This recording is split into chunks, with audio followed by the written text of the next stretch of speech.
Le rendez-vous fidélité. De 11h à midi, Simon Marty. Bonjour à tous chers amis auditeurs, bienvenue dans le rendez-vous fidélité. Imaginez une douleur si intense qu'elle vous plie en deux. Elle revient mois après mois, année après année. Une souffrance invisible qui touche une femme sur 10 mais qui reste pourtant méconnue, minimisée, parfois même ignorée pendant des années. Cette réalité, c'est celle de l'endométriose, une maladie qui transforme le quotidien de millions de femmes en un combat permanent contre leur propre corps. Alors aujourd'hui, on lève le voile sur cette pathologie complexe qui ne se contente pas d'affecter l'utérus, mais qui peut envahir d'autres organes, bouleverser des projets de vie, briser des rêves de maternité et plonger des femmes dans une errance parfois médicale qui peut durer en moyenne jusqu'à 7 ans avant un diagnostic. Pour nous éclairer, nous sommes accompagnés ce matin du professeur Stéphane Plotot. Bonjour professeur. Bonjour à tous. Merci beaucoup d'être avec nous, gynécologue obstétricien au CHU de Nantes. Vous êtes l'un des experts français de référence dans la prise en charge de l'endométriose. Et vous dirigez aussi une équipe pluridisciplinaire spécialisée dans les douleurs pelviennes chroniques. Vous avez contribué à faire avancer la compréhension du phénomène d'hypersensibilisation chez les patientes. Bonjour Marie-Rose Gallès. Bonjour. Vous êtes militante infatigable et voix emblématique de la lutte contre l'endométriose. Vous êtes atteinte vous-même de cette maladie et vous animez depuis 2016 le blog et le podcast Endométriose Mon Amour où vous brisez les tabous avec humour et authenticité. Vous êtes aussi l'autrice de plusieurs ouvrages. Bonjour Bertie Flory. Bonjour à tous. Journaliste, fondatrice d'Endomind, diagnostiquée avec une endométriose profonde et digestive. Vous êtes aussi une patiente experte formée à l'éducation thérapeutique. Vous mettez vos compétences au service d'une mission, rendre accessible la compréhension de cette maladie complexe et systémique. Alors ensemble, on va explorer les méandres de cette maladie. Pourquoi est-elle si difficile à diagnostiquer? Quelles sont les dernières avancées thérapeutiques? Comment est-ce que l'on peut vivre? Et comment est-ce qu'on vit concrètement avec l'endométriose au quotidien? Et surtout, comment est-ce qu'on va faire bouger les lignes? Bienvenue, c'est le rendez-vous fidélité. Le rendez-vous fidélité.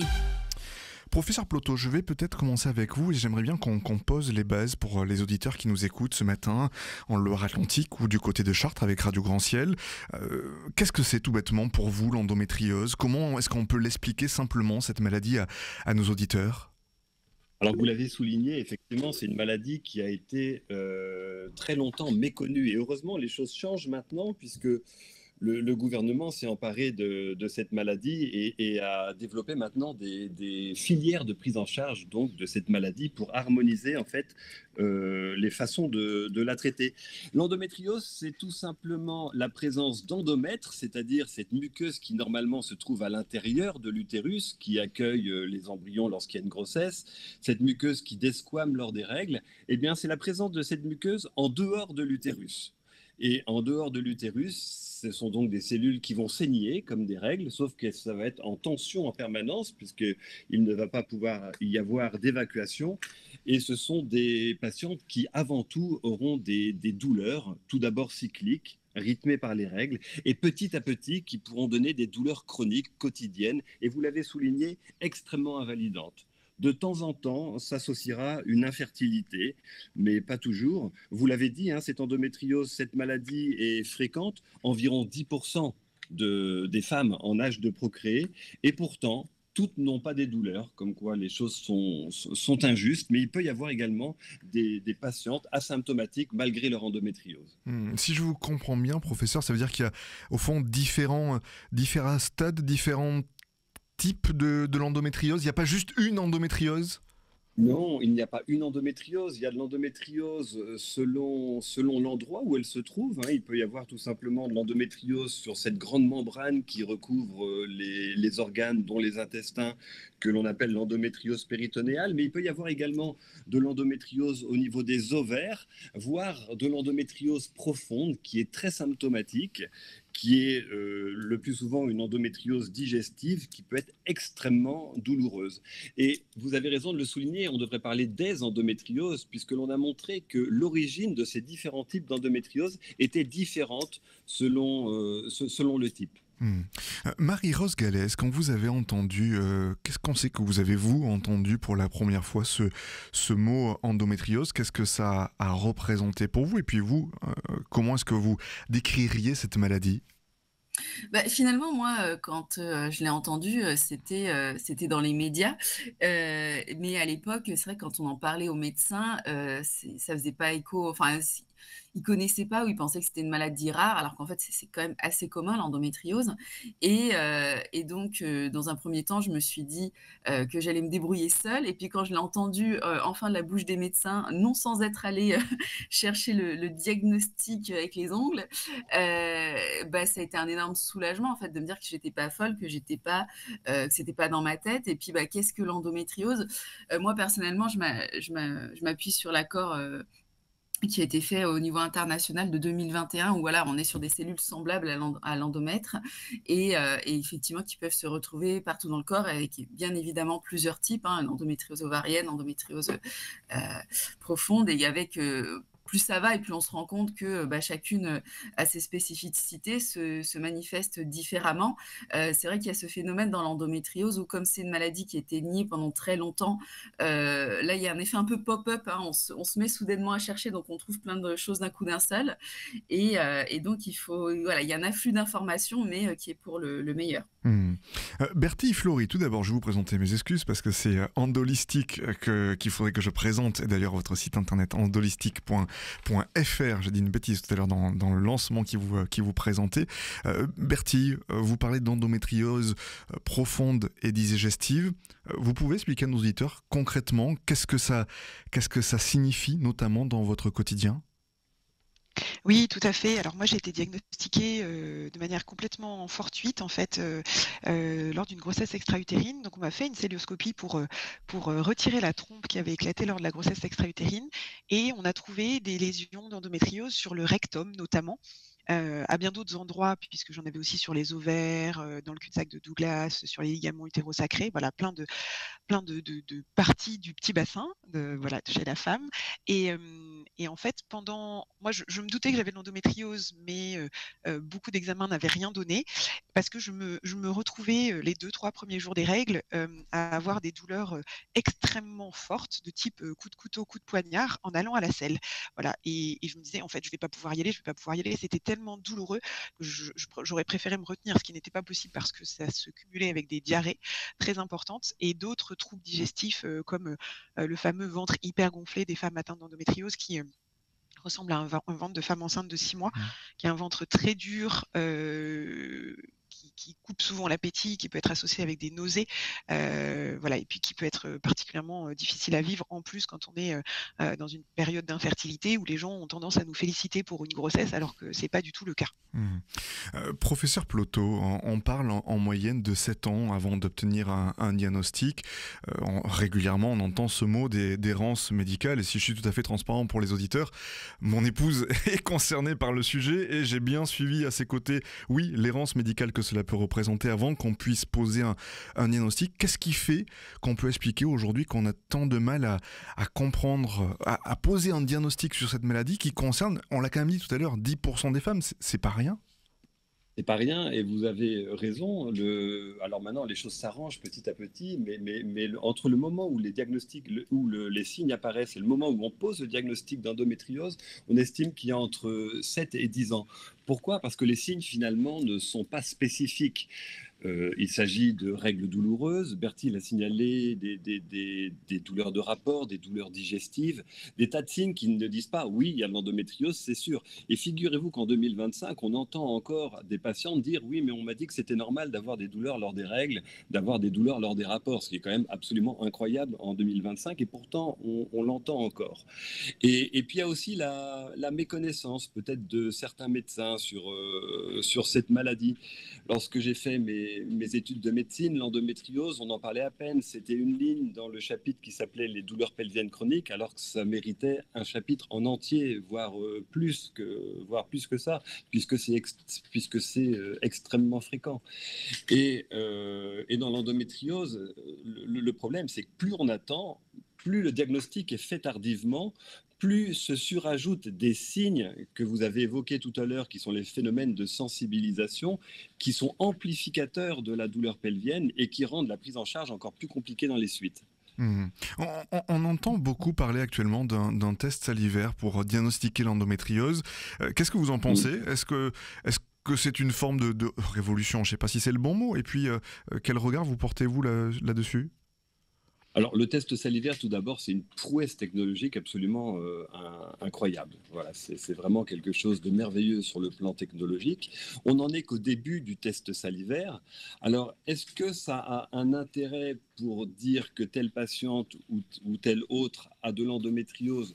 Pour l'instant, je ne sais pas, puisque le début du traitement, la prise en charge sera la même pour tout le monde, de toute façon. Qu'il y ait de l'endométriose ou qu'il n'y en a pas, les choses ont bien évolué depuis 10 ans. Il faut surtout pas opérer d'emblée, mais se donner les chances du traitement médical. Mais je pense clairement que dans un avenir proche, ça permettra de repérer les patientes qui sont plus susceptibles de répondre à tel traitement ou plus susceptibles de répondre à tel autre traitement, c'est-à-dire de personnaliser la prise en charge de ces patientes-là. Mais on a fait beaucoup de progrès depuis 10 ans. Les dernières recommandations datent de 2017. D'autres vont être publiées cette année, alors qu'on opérait beaucoup les patientes qui avaient de l'endométriose auparavant. On les opérait même, on faisait des cilioscopies pour voir si elles avaient de l'endométriose. Alors que maintenant, l'examen clinique, écoutez les patientes. On n'écoute jamais suffisamment les patientes.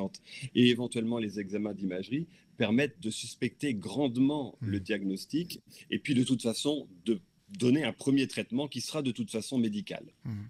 Marie-Rose Gallès, Bertille Flory, et pour clore cette partie-là, est-ce que vous pouvez nous raconter un petit peu combien de temps a duré votre parcours avant de poser un diagnostic? Quelles ont été éventuellement les étapes qui vous ont marqué, peut-être Marie-Rose, pour ouvrir le bal?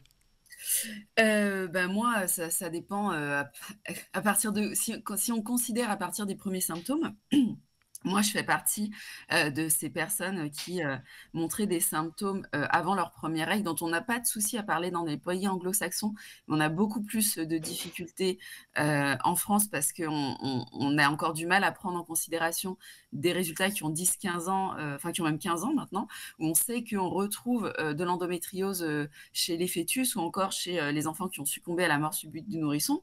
Mais du coup, si on part de là, mes premiers symptômes, ça date de mes 7 ans et le diagnostic à 27 ans. Donc c'est assez compliqué et surtout ça a été un parcours très douloureux où les violences ont été telles que j'ai fini en stress post-traumatique. Et moi, quand je parle avec des médecins spécialisés en endométriose, ils me disent que je suis loin d'être un cas isolé et que des patientes qui ressortent traumatisées vraiment avec un stress post-traumatique de leur parcours médical, il y en a plein. Pour ce qui est du test salivaire, quand on épluche un petit peu les documents, parce que je suis juriste, alors j'adore éplucher les documents administratifs, c'est ma passion. C'est vrai qu'on a quand même une page entière de l'INSERM, hein, donc l'INSERM quand même dans sa catégorie des intox qui met en garde sur les résultats parce qu'on reste quand même sur une entreprise privée.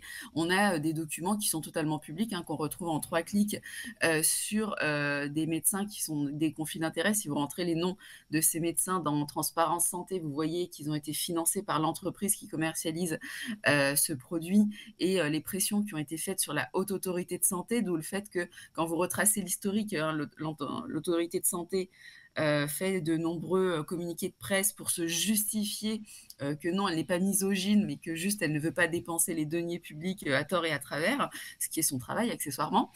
Et donc effectivement, voilà, se pose quand même la question dans quelle mesure c'est une avancée, parce que par exemple, je suis allée en Suisse pour une dédicace et eux, ils ont le test depuis un certain temps. Le fait est que voilà, sur le résultat, on vous dit forte suspicion d'endométriose, ce qui est bien, sauf qu'en fait, quand vous avez fait un historique médical, vous en êtes déjà arrivé à cette conclusion, donc vous n'êtes pas forcément éclairé. Ça ne vous dit pas non plus où est l'endométriose, ce qui fait que ça ne vous dispense pas d'une imagerie médicale. Là où pour le coup, c'est extrêmement intéressant, c'est que on ne voit pas tout sur les images médicales, loin de là, et que en fait, comme le disait Monsieur Ploto, c'est qu'on passe de l'imagerie médicale à la célioscopie exploratrice, qui est loin d'être anodine, hein, quand même, vous êtes sous anesthésie générale, tout ça. Il faut avoir un médecin formé. L'avantage de ce test salivaire, et c'est finalement l'option qui a été retenue par l'Haute Autorité de Santé, qui donc a très bien fait son travail, c'est de prescrire ce test justement donc pour les cas où on montre des symptômes, mais on ne voit rien à l'imagerie médicale, ce qui permet de rajouter un échelon non abrasif avant la cœlioscopie. Et là, effectivement, ça s'avère pertinent. Voilà. Et je rappelle à nos auditeurs que l'INSERM que vous avez mentionné, c'est l'Institut national de santé et de la recherche médicale. Bertille Flory, vous, comment ça s'est passé dans le détail, cette période d'entre-deux? Oui, alors moi j'ai eu dès mes premières règles des douleurs et j'ai été très rapidement mise sous pilule pour soulager les douleurs de règles. Et puis j'ai arrêté ce traitement quand j'ai désiré avoir un enfant avec mon conjoint. Et là, les douleurs sont revenues beaucoup plus fortes, beaucoup plus intenses, avec de plus en plus de troubles digestifs et de difficultés du quotidien. Et en fait... Bertille, je ne vous entends plus. On a perdu le son vous concernant. Ok, Bertille Flory, qu'on va retrouver dans quelques instants, visiblement. Peut-être en attendant, Marie-Rose Gallès, je vais revenir vers vous avec une question un petit peu bête, mais vous abordez dans votre podcast l'endométriose avec une forme d'humour. Comment est-ce qu'on fait pour rire d'une maladie qui fait aussi mal ? Alors, justement, en fait, c'est un peu la désarmée d'en rire, c'est la désarmée. Et puis, en fait, c'est venu de mon parcours médical. C'est atroce à dire, mais en fait, quand j'étais en pleine errance, je retournais au travail après mes rendez-vous où je racontais mes mésaventures et mes collègues étaient morts de rire face à mes mésaventures. Et au début, je comprenais pas. Je leur disais, enfin, les gars, mon état de santé est en train de s'aggraver sérieusement. Et quand je vous raconte les fariboles auxquels les médecins, que les médecins me réservent, ça vous fait rire. Donc, voilà, qu'est-ce qui est vraiment... Et en fait, je me suis rendu compte que oui, finalement, c'était ça la solution, parce qu'avec l'humour, hein, surtout quand on parle de quelque chose qui est quand même assez atroce, l'humour, ça enlève le côté rebutant, en fait. Personne n'a envie d'entendre des histoires atroces. Et donc... l'humour permet de rendre finalement le discours accessible, audible. Je pense qu'on est en train de récupérer Bertille Flory. Oui, pardon, excusez-moi, je ne sais pas ce qui s'est passé. Pas de souci. Peut-être Bertille, on peut revenir sur la fin de votre parcours que vous évoquiez tout à l'heure sur le diagnostic. Oui, tout à fait. Je disais que du coup, j'avais été diagnostiquée par le biais d'une grossesse extra-utérine, mais c'est quelque chose... Enfin, j'avais regardé sur Internet en fait les symptômes que j'avais, puisque je n'avais pas de réponse malheureusement lors des rendez-vous médicaux.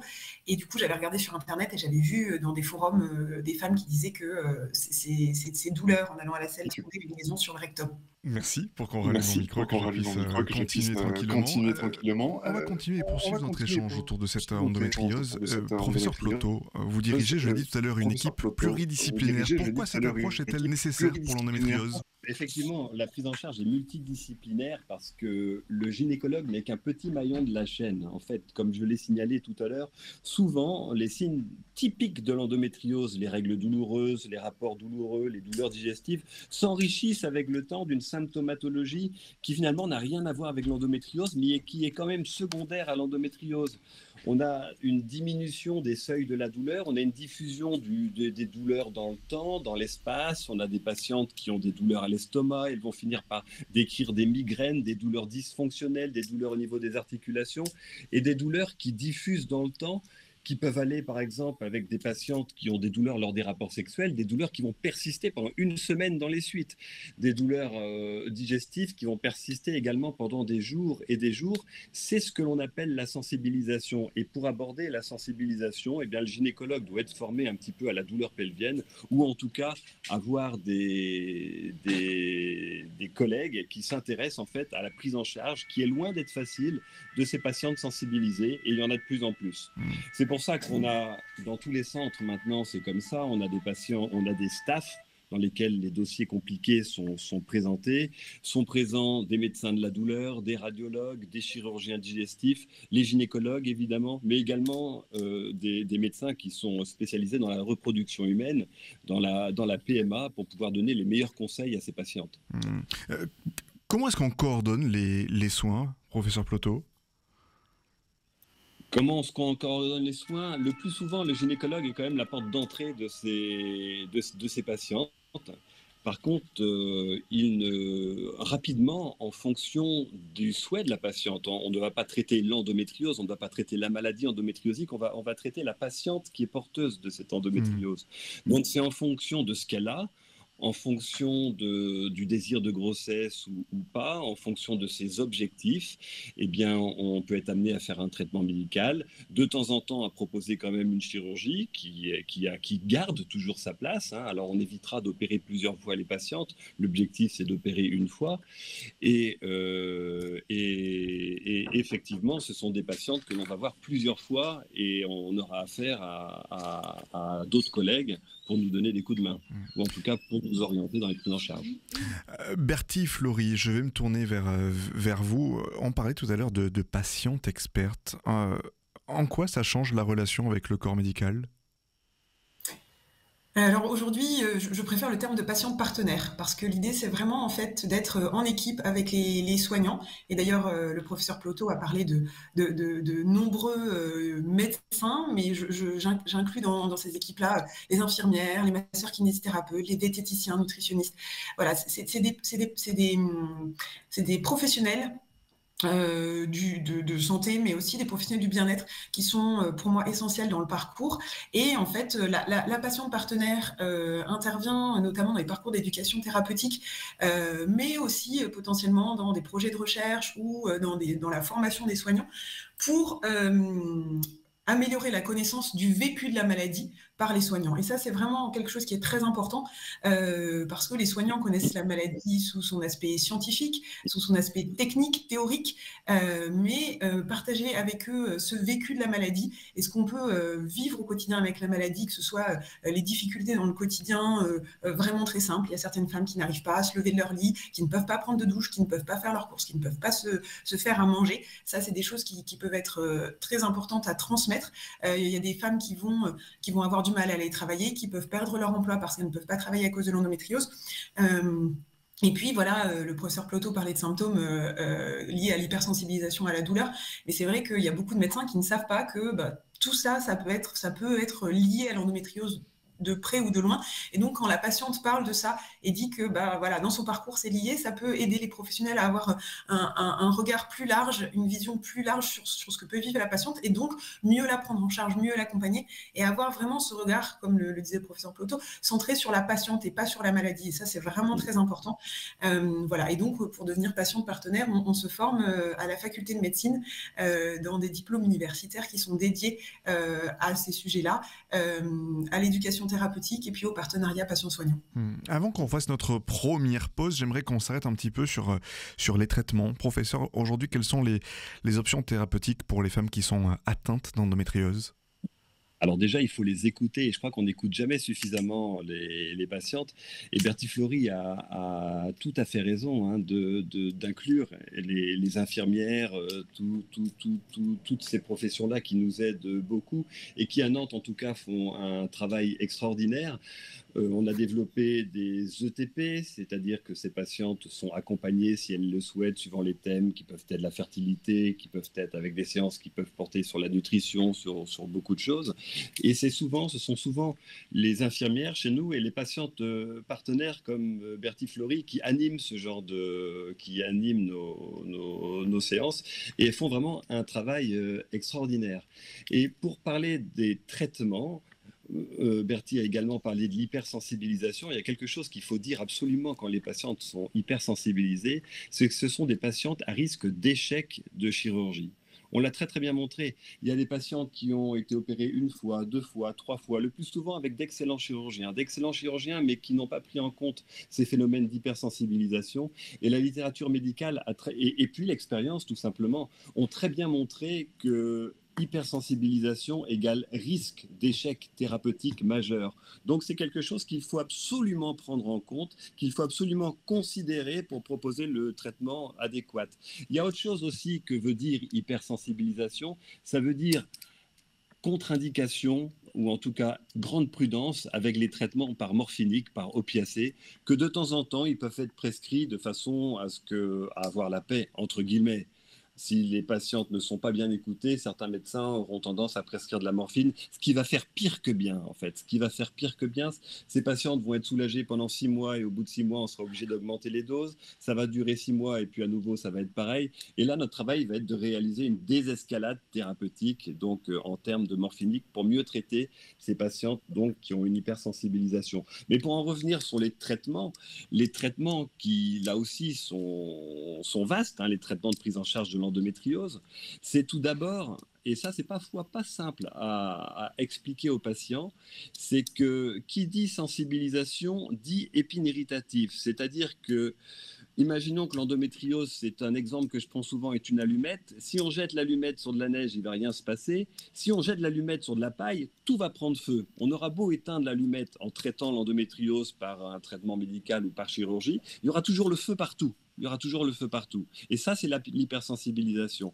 Et la première chose à faire, c'est donc de traiter l'allumette quand même, c'est-à-dire le plus souvent engendrer une absence de règles ou en tout cas régler les problèmes hormonaux de la patiente, puisqu'à chaque fois qu'elle va être réglée, c'est comme si on remettait une pièce dans la machine, c'est comme si on remettait de l'huile sur le feu, tout va se remettre à flamber. Donc on traitera d'autant mieux cette hypersensibilisation que si on induit une aménorrhée, c'est-à-dire une absence de règles, en tout cas de façon transitoire, le temps de traiter la patiente, et le plus souvent, ça se fait avec un traitement hormonal. Marie-Rose Gallès, vous avez testé différents traitements. Alors forcément, je rappelle que d'un cas d'une personne à une autre, les cas sont tous différents. Qu'est-ce qui a fonctionné pour vous, ou peut-être à l'inverse, qu'est-ce qui n'a pas marché? Alors, c'est différent d'une personne à l'autre, et aussi ce qu'on ne nous dit pas, c'est que le corps, et notamment tout ce qui est hormonal, ça varie dans le temps. Donc, par exemple, le protocole que j'avais mis en place quand j'avais 27 ans, bah là, à l'approche de mes 36 ans, il n'est plus du tout valable parce que mon corps, tout ce qui est hormonal a changé. Moi, ce qui effectivement marchait, c'est dans un premier temps les traitements contre les douleurs neuropathiques, donc effectivement pour cette hypersensibilisation, enfin c'est pas le terme, je me souviens plus du terme de Monsieur Plotho, mais voilà, où vous avez un moment où votre système nerveux s'emballe. Donc ça m'a permis effectivement de retrouver des seuils de douleur qui étaient, de retrouver tout simplement le zéro de douleur. Donc ça, c'était formidable. Même si il y a un angle mort des médecins, hein, il y a ce côté-là, mais il y a aussi le côté psychologique où on finit par faire une résistance à la douleur et occulter la douleur au point de devenir dangereux pour nous-mêmes. Moi, j'ai failli perdre un rein comme ça, mais j'ai beaucoup de cas de proches qui vont beaucoup trop tard à l'hôpital parce que vous êtes tellement habitué à souffrir que vous occultez. Les deux vont de pair, alors que ça paraît contre-intuitif comme ça, de dire que plus on est sensible et plus on résiste à la douleur, mais en fait, les deux vont de pair. Donc, il y a déjà eu ce premier traitement. Dans un premier temps, couper les règles a fonctionné, mais aujourd'hui, je ne supporte plus les traitements hormonaux, et les dernières fois que j'ai voulu tenter, ça a été pire que jamais. Et au final, ce qui a vraiment bien fonctionné quand même, pour moi, ça a été un rééquilibrage de ma flore intestinale. C'est vraiment ce qui a fait descendre tous les symptômes de tout ce qui est symptômes d'inflammation, tout ce qui est symptômes de problèmes digestifs. Ça a vraiment calmé le jeu, si je puis dire. Voilà, après, on est tous différents, et puis cette histoire de rééquilibrage de la flore intestinale, pour l'instant, c'est empirique, même si tous les scientifiques s'accordent à dire qu'il y a un rôle du microbiote intestinal. On ne sait pas encore dans quelle mesure, pourquoi, comment, et comment on peut jouer là-dessus. Pour l'instant, on ne sait pas, c'est vraiment de manière empirique, mais voilà, c'est moi ce qui m'a permis de stabiliser mon état et avoir une vie à peu près normale. Si on continue sur cette lancée, Bertie Flory, pour vous, j'imagine que activité physique adaptée, alimentation anti-inflammatoire, tout ça va de pair un petit peu avec tout ce qu'on est en train d'évoquer pour essayer de garder l'analogie de l'allumette, le feu un petit peu sous contrôle. Oui, complètement. Moi, ça fait partie de mon quotidien maintenant depuis 9 ans. Moi, quand j'étais diagnostiquée, je ne pouvais pas prendre de traitement hormonal parce que j'avais ce désir de grossesse. Je ne voulais pas passer par la chirurgie parce que j'avais peur de me retrouver avec une stomie, donc un anus artificiel, parce que j'avais cette lésion sur le rectum. Et donc, je suis allée chercher aux États-Unis, en Australie à l'époque, parce qu'en France, il n'y avait pas d'informations sur tous ces soins de support avec l'endométriose. J'ai vu des articles en anglais qui parlaient de l'alimentation anti-inflammatoire, qui parlaient du fait de bouger au quotidien, qui parlaient de l'aide de l'ostéopathie, de la kiné, de l'acupuncture. Et donc j'ai mis tout ça en place. Alors ça représente une charge en temps, une charge mentale, une charge financière importante que toutes les patients ne peuvent pas forcément se permettre. Mais c'est vrai que quand on a la possibilité d'aller marcher un peu au quotidien, de pouvoir faire de la cohérence cardiaque, de changer son alimentation pour une alimentation moins transformée, de cuisiner davantage et tout ça, et ben ça va vraiment aider au quotidien. Déjà, on se sent plus actrice de la maladie et moi, dans mon parcours, ça a été vraiment très important. Et puis, j'ai vu la différence, en fait, clairement sur mes symptômes. Marie-Rose parlait de rééquilibrage de la flore intestinale. Je pense que, pour moi, l'alimentation anti-inflammatoire a eu un impact sur mon microbiote, qui était vraiment très, très déséquilibré, comme je vous le disais, avec cette endobélie hyper gonflée, ces diarrhées à chaque selle et tout ça. Et donc, voilà, c'est des choses qui sont hyper importantes pour moi. Et puis, dans ce parcours d'acceptation de la maladie et de mieux vivre avec la maladie, pour moi, l'aide des thérapies cognitives comportementales a été vraiment très importante.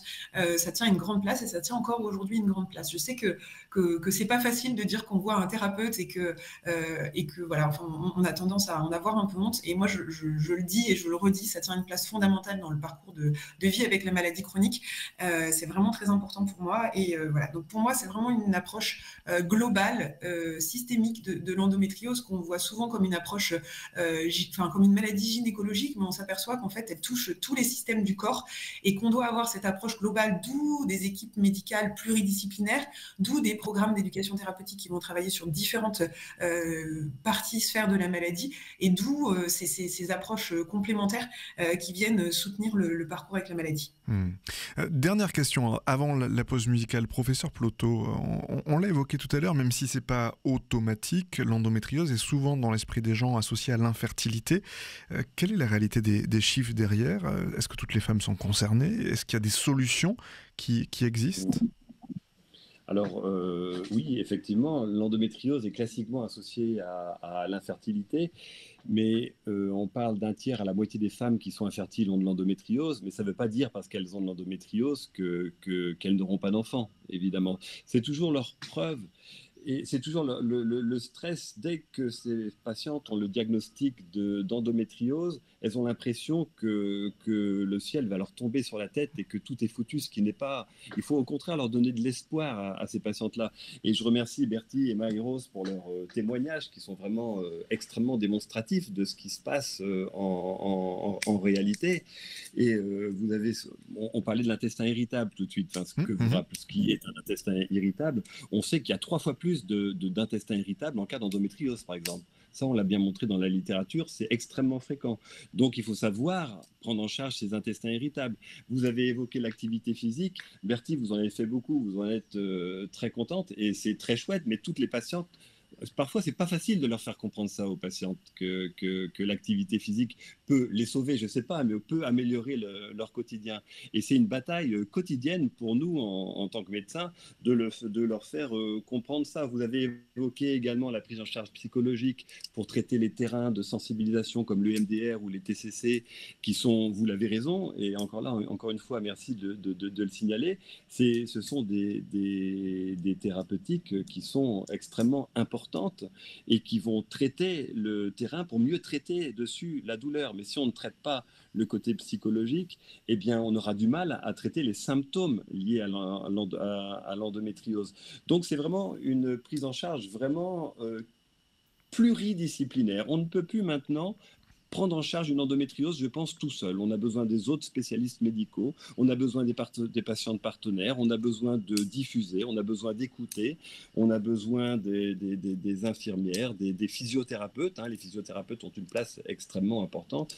Et puis, effectivement, aussi des médecins de la reproduction pour aider certaines patientes qui restent infertiles. Et l'endométriose, en termes de fertilité, agit à tous les stades de la fertilité.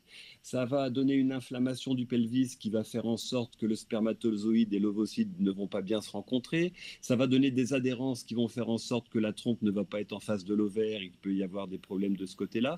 Et même l'endomètre des patientes, c'est-à-dire l'endomètre normal qui est dans l'utérus des patientes qui ont de l'endométriose, est de beaucoup moins bonne qualité que l'endomètre des patientes qui n'ont pas d'endométriose. Donc ça agit vraiment à tous les stades et on peut aider ces patientes-là dans leur désir de grossesse, en tout cas. Vous ne bougez pas, chers amis, et bien sûr nos invités aussi. Le rendez-vous fidélité revient dans quelques instants, juste après ces quelques notes de musique. À tout de suite.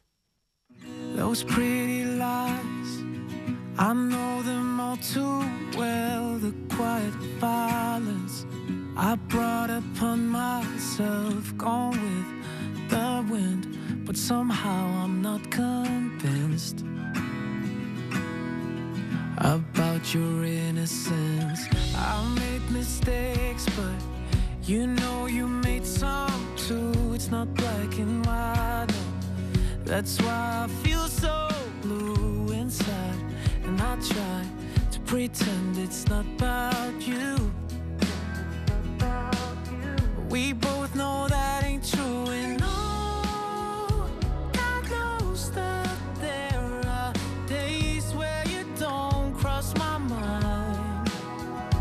I hold my own, and then that's the long, lonely nights where it's just everything you said in my head on repeat, and I just can't let it rest. Silhouettes on the street at night, like you never left, but you did, and I made it this far. Just know you left a permanent scar. I still run faster to keep from drifting slow into the places I know I shouldn't go. Nobody is laughing, but you would have loved that joke. I just know. And please believe that there are days where you don't cross my mind. I hold my own, and then there's the long, lonely nights where it's just everything you said in my head on repeat, and I just can't let it rest. Silhouettes on the street at night, like you never left, but you did, and I made it this far. Just know you left the permanent scar inside my chest. Now the rest of us is history. Look at all this mess that you left, unsolved mysteries. Did you try your best? 'Cause I did, and I made it this far. Just know you left a permanent scar.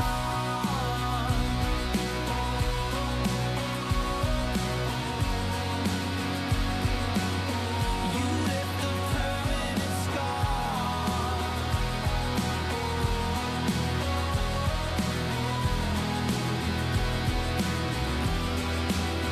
Now it's just everything you said in my head on repeat, and I just can't let it rest. Silhouettes on the street at night, like you never left, but you did, and I made it this far.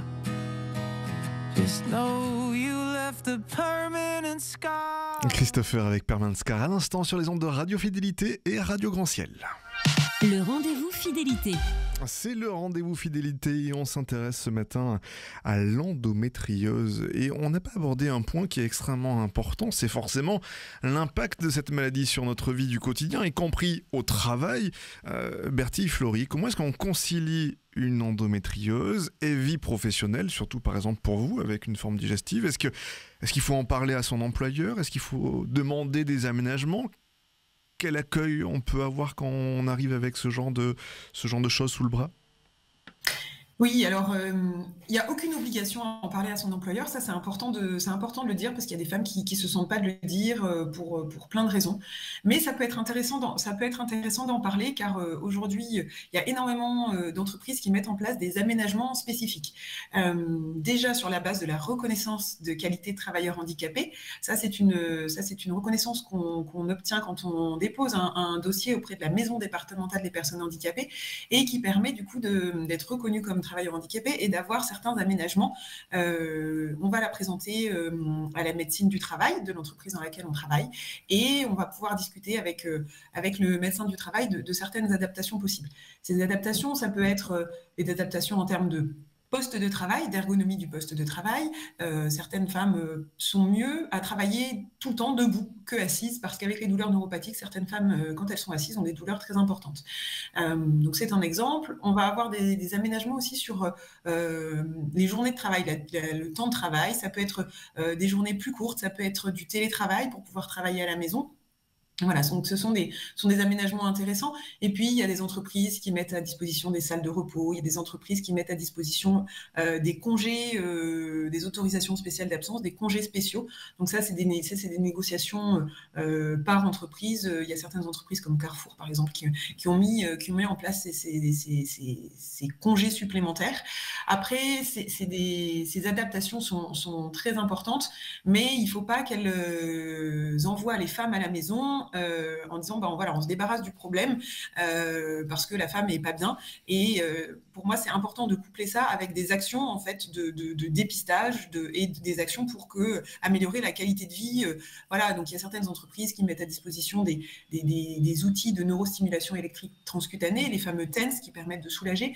Mais il faut pouvoir accompagner ces femmes dans leur qualité de vie et ne pas seulement se dire que voilà, on leur donne des jours pour rester à la maison. Ça permet à l'entreprise de cacher un peu les femmes qui sont en souffrance. Donc, il faut vraiment les accompagner sur cette dimension-là. Marie-Rose, vous abordez sans tabou la question de la sexualité, notamment à travers votre podcast. Comment l'endométriose affecte-t-elle la vie intime ? Alors, on fait un grand écart entre la vie professionnelle et la vie intime, mais bon, faisons-le quand même. J'avoue que je ne m'y attendais pas, oui, mais en même temps, je suis soulagée parce que Bertie avait fait le tour de la question du travail, donc je ne savais pas ce que j'allais ajouter. et surtout, comment est-ce qu'on fait pour maintenir une vie amoureuse épanouie, pour vous en tout cas ? Alors oui, effectivement, j'ai commencé avec mon livre Endo et Sexo, qui est le premier au monde à se poser déjà la question de pourquoi on souffre, pourquoi on a différents types de douleurs pendant les rapports quand on a une endométriose et qu'est-ce qu'on peut mettre en place. Et c'est vrai que, alors, maintenir une vie intime, c'est aussi sortir de on n'a pas forcément une image très positive de la sexualité en Occident. Hein. On est quand même, et surtout que l'envahissement du porno n'a absolument pas aidé les choses, mais il faut aussi sortir de ce schéma. La sexualité, ce n'est pas que la pénétration, il y a plein de choses. Et puis, je pense que voilà, c'est aussi une question de perception. Si on est dans cette vision très occidentale où il faut performer la sexualité, effectivement, c'est une obligation, un devoir conjugal. Effectivement, on part un peu mal. Si on se dit que finalement, la maladie, c'est l'occasion de sortir de ces schémas qui ne sont pas forcément les plus positifs, de réinventer sa sexualité et de se poser enfin la question de quels sont nos réels désirs, c'est aussi l'occasion d'apprendre à connaître son partenaire et de tisser quelque chose, un lien vraiment plus fort parce qu'on est dans l'intimité extrême, dans la sexualité. Voilà, il y a aussi une question de perception. Voilà, moi, je vois plutôt le verre à moitié plein et je pense que c'est plutôt une bonne... finalement, la maladie donne une occasion qu'on n'a peut-être pas forcément quand on n'en souffre pas.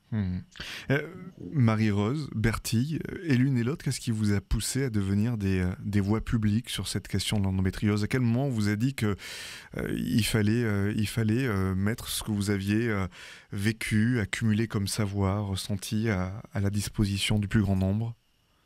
Qui se lance ? Moi, je veux bien. Je me suis sentie très seule, en fait, au moment de mon diagnostic, sur mon lit d'hôpital à Port-Royal, où le médecin me dit voilà, madame, vous avez 2 solutions, la pilule ou la chirurgie, et que je voulais aucune des deux et qu'on m'a rien donné d'autre. Je me suis sentie livrée à moi-même. Et en fait, j'y repensais ce matin encore et je me disais... j'aurais eu une passion de partenaire qui serait venue dans ma chambre d'hôpital pour m'expliquer ce que c'était que l'endométriose, comment on vivait avec, que c'était possible d'améliorer sa qualité de vie, qu'il y avait des solutions, etc. On m'aurait proposé un parcours d'éducation thérapeutique pour échanger avec d'autres patients, découvrir des outils. Ça aurait changé énormément de choses, ça m'aurait fait gagner un temps fou. Et j'aurais eu plus confiance, et voilà, parce que clairement, et je pense que beaucoup de femmes sont passées par là, quand on m'a donné le diagnostic, je me suis vue sous les ponts. Je me suis dit, mon mari va me quitter parce que je ne peux pas lui donner d'enfant, je vais perdre mon boulot parce que je ne vais plus pouvoir aller travailler parce que la maladie va évoluer. Et j'ai paniqué, je suis passée par une phase très difficile en termes de santé mentale. Et j'aurais eu quelqu'un qui serait venu à moi, adressé par les professionnels de santé, quelqu'un de formé, qui aurait pu me parler de son expérience avec la maladie et me proposer des ressources. Ça aurait changé énormément de choses pour moi et c'est ça que je veux transmettre aux autres femmes aujourd'hui. Et de votre côté, Marie-Rose? Alors moi, de mon côté, alors très basiquement, en fait, de base, toutes ces recherches sur la maladie, je les ai faites pour me sortir de mon lit, hein, parce que j'ai été alitée pendant plusieurs mois. Et en fait, j'ai pris conscience, il faut savoir qu'à l'époque, patient expert, c'était encore le mode originel, on va dire, qui datait de la crise du sida, hein. Donc c'était assez empirique, c'était des patients qui lisaient encore et encore de la littérature scientifique jusqu'à devenir experts dans leur maladie. Et il n'y avait pas de formation et du coup, il y avait un constat, un peu une discrimination sociale qui était là, c'est que on retrouvait toujours les mêmes professions. On avait professeur, on avait journaliste et comme moi, juriste. Bref, des professions dans lesquelles, durant vos études, on vous apprend à faire des recherches. Et je me suis rendu compte que j'avais cumulé énormément de connaissances, et que ces connaissances, effectivement, m'avaient permis de sortir de mon lit, parce qu'une fois qu'on comprend où sont les blocages, c'est quand même plus facile d'aller mettre en place des choses pour débloquer. Mais je trouvais ça assez injuste, et c'est injuste d'ailleurs d'un point de vue social, que finalement, on n'ait pas la même prise en charge selon qu'on soit plus ou moins diplômé, qu'on vive plus ou moins en ville, qu'on ait plus ou moins accès à certaines choses, parce que non, aller lire de la littérature scientifique en anglais pendant des heures et des heures, c'est pas donné à tout le monde. Moi, je viens d'une famille ouvrière avec mes parents qui n'ont pas le bac. Moi, j'ai bac plus 5, donc en tant que transfuge de classe, je mesure d'autant plus cette injustice. Et finalement, écrire des livres dans lesquels je condense toutes ces données scientifiques en les rendant accessibles à tous, c'était un peu corriger cette injustice. Je comprends bien. Professeur Plotho, on a évoqué tout à l'heure le fait que cette maladie, elle a différents visages d'une personne à l'autre. Elle évolue aussi dans le temps. Alors, je ne vais pas renverser la victime, mais j'imagine que le soir, quand on rentre à la maison, on doit être satisfait les jours où on a réussi à avancer. Est-ce qu'il y a des jours où ça tourne, même pour vous, dans le corps médical, un petit peu au casse-tête, quand on fait face aux situations de détresse que cela peut engendrer chez les patientes? Est-ce qu'on essaie désespérément de revoir par où est-ce qu'on va pouvoir passer pour arriver à trouver éventuellement une solution? Alors effectivement, toutes les patientes ont une histoire qui leur est propre, avec des trajectoires complètement différentes, qui ont des questions différentes, qui n'en sont pas au même endroit dans leur vie éventuellement, on ne va pas traiter de la même façon une patiente qui a 25 ans qu'une patiente qui a 45 ans. Les désirs sont différents, les questions sont différentes, mais comme le disait Bertie, il y a quand même quelque chose qui persiste chez tout le monde, de moins en moins peut-être, c'est cette solitude. C'est cette solitude, c'est ce sentiment d'incompréhension, comme quoi elles ne sont pas écoutées par leur famille ou par leurs amis, qui sont obligées de prendre certaines précautions avant de rendre visite à certaines patientes. D'autant plus, comme le soulignait Marie-Rose Gallet, que de temps en temps, elles sont dans des déserts médicaux. Et effectivement, selon l'endroit où ces patientes se trouvent en France, elles ne sont pas prises en charge de la même façon. Dans les pays de la Loire, ici, on a des endroits où il n'y a aucun gynécologue, où ces patientes-là sont livrées à elles-mêmes si elles ne se déplacent pas. Et j'ai beaucoup aimé ce que disait Marie-Rose tout à l'heure. Alors, je ne connaissais pas du tout son livre, Endo Sexo, mais ça me donne envie de l'acheter, en tout cas, pour voir un petit peu les conseils que l'on peut donner. On voit des patientes qui vont accomplir leur devoir conjugal, comme elle dit. Alors déjà, le terme de devoir, c'est quelque chose qui est problématique, je trouve. Voilà, et donc il y a des tas de conseils à donner. Nous, on ne voit finalement qu'un petit bout de la lorgnette, et on a besoin effectivement d'être accompagnés, nous aussi, par des patientes expertes, ou plutôt par des partenaires, comme vous dites, des gens qui font autre chose que nous pour donner des conseils que nous, on ne connaît pas, ou on ne peut pas donner, en tout cas. Voilà. Parce que la prise en charge est vraiment multidisciplinaire. Vous nous évoquiez tout à l'heure, professeur Plotho, qu'à l'époque de votre formation à vous en médecine, c'était véritablement une ligne parmi un chapitre. Comment, pour vous, on pourrait mieux former sur la question les futurs médecins? J'imagine que, si ma mémoire ne me fait pas défaut, les choses ont évolué ces dernières années sur les cours en médecine. Quel pourrait être aussi le rôle concernant la formation continue pour aussi mettre à niveau les médecins qui sont aujourd'hui sur le territoire, quand on les trouve, en effet? J'ai eu la chance de faire un internat dans un endroit où on ne prenait en charge que des patientes qui avaient de l'endométriose. Mais effectivement, ça commence dès les premières années de médecine, mais maintenant ça ne pose plus de problème parce que ce sont des jeunes étudiants qui sont sensibilisés aux douleurs, qui sont sensibilisés aux douleurs chroniques et à l'endométriose. Et puis il nous revient également de faire ce que l'on appelle des EPU, c'est-à-dire des enseignements à des médecins généralistes qui en expriment le besoin. Grâce aux différentes filières de prise en charge de l'endométriose que l'on met en place dans chaque région, qui s'appelle Endoref pour les Pays de la Loire, eh bien, on se déplace pour aller faire des enseignements dans ces milieux où il n'y a pas de médecin, justement, où il n'y a pas grand monde qui s'intéresse à l'endométriose. Bref, on passe notre temps à sensibiliser les professionnels de santé, et pas que les professionnels de santé, à la patiente qui est porteuse de douleurs chroniques, qui n'a pas obligatoirement de l'endométriose, mais qui peut avoir de l'endométriose. Et de toute façon, il faut l'écouter, il faut la prendre en charge. Voilà, l'enseignement, le partage de ces informations est extrêmement important. Aujourd'hui, l'endométriose est reconnue comme une affection de longue durée, une ALD. Qu'est-ce que ça change concrètement, professeur Plotho? Alors ça aussi, c'est un petit peu problématique parce que pour l'instant, ça c'était une annonce présidentielle il y a quelques années, mais que je sache, ça ne fait pas encore partie des 30 maladies qui sont prises en charge par l'ALD. Alors les patientes posent souvent la question. Pour nous aussi, c'est délicat parce qu'il y a des caisses qui accordent l'ALD plus ou moins facilement que d'autres.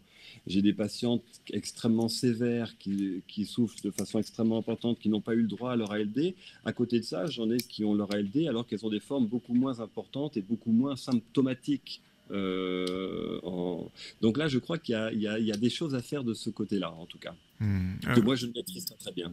Bertie, je vous ai vu faire non de la tête pendant que le professeur Plotho parlait sur le fait que voilà, c'était pas encore dans les faits réellement transcrit.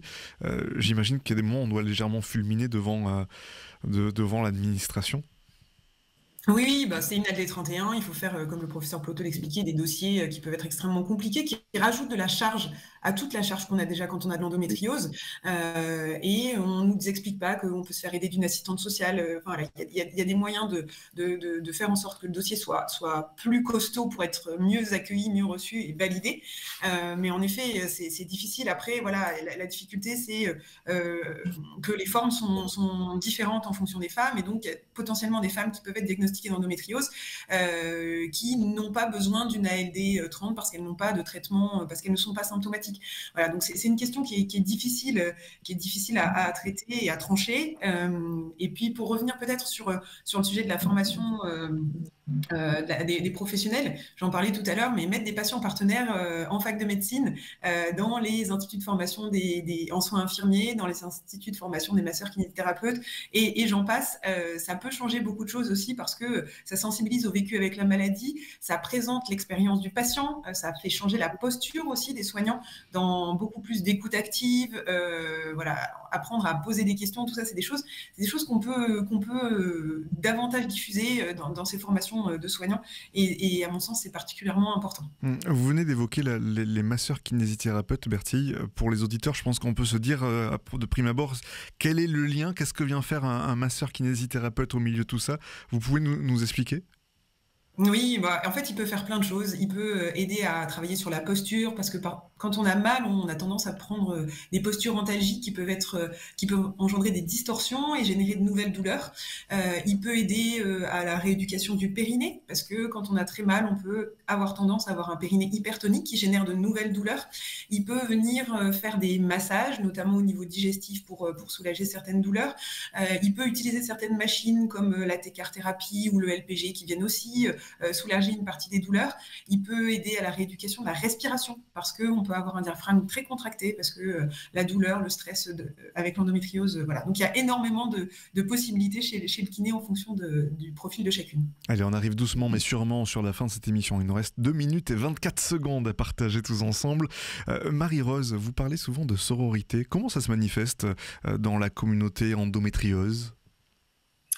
C'est vrai que ça se manifeste souvent via les réseaux sociaux, hein, parce qu'on est toutes plus ou moins clouées dans notre nid, donc ça nous permet de faire des liens.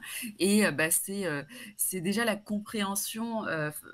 Enfin, c'est même pas juste la compréhension, c'est carrément savoir dans sa propre recherche que les autres vivent, c'est s'entraider, c'est aussi beaucoup de bouche à oreille sur les bonnes adresses, on va dire. Voilà, donc c'est le soutien psychologique, c'est un peu le soutien matériel, c'est aussi évoquer ensemble plusieurs solutions possibles, parce que comme on le disait, chaque prise en charge est différente. Ce qui va marcher sur l'une ne va pas marcher sur l'autre, donc c'est échanger ensemble sur ce qu'on peut mettre en place jusqu'à ce que les crash tests soient efficients. Pour terminer, professeur Ploto, pour une jeune femme, une femme qui nous écoute ce matin, qui se pose des questions et qui n'arrive pas trop à savoir si elle est concernée ou pas, quels sont les premiers conseils ou premiers éclairages qu'on peut apporter ? Bien, je crois que cette patiente doit aller consulter, mais là aussi, il y a l'importance des patientes partenaires, hein, comme disait Bertie, parce que les conseils à la maison sont peut-être pas obligatoirement les bons, mais aller consulter un médecin ou alors une sage-femme. Les sages-femmes, maintenant, les jeunes sages-femmes sont assez sensibilisées à ces problèmes de douleurs chroniques. On n'en parlait pas il y a 10 ans, mais maintenant, je pense quand même maintenant que tout le monde commence à être un petit peu formé à l'écoute de ces patientes. Donc il faut qu'elle aille consulter, parce que je pense que dépister tôt la maladie, c'est la traiter tôt, et c'est un enjeu important pour la suite en termes de qualité de vie, de fertilité, et ça effectivement ça passe par l'écoute surtout de ces patients. Eh bien un grand merci à tous les trois. Voilà qui conclut ce rendez-vous fidélité. Un grand merci professeur Stéphane Ploto d'avoir été avec nous, Marie-Rose Gallès, Bertie Flory. Merci à vous chers amis auditeurs pour votre écoute attentive. Et si vous êtes concerné par l'endométriose, sachez, vous l'avez entendu aujourd'hui, vous n'êtes pas seul. Des ressources existent, des professionnels se forment, il y a une communauté solidaire qui vous attend. Par avance, je vous souhaite un très bon week-end. Laurent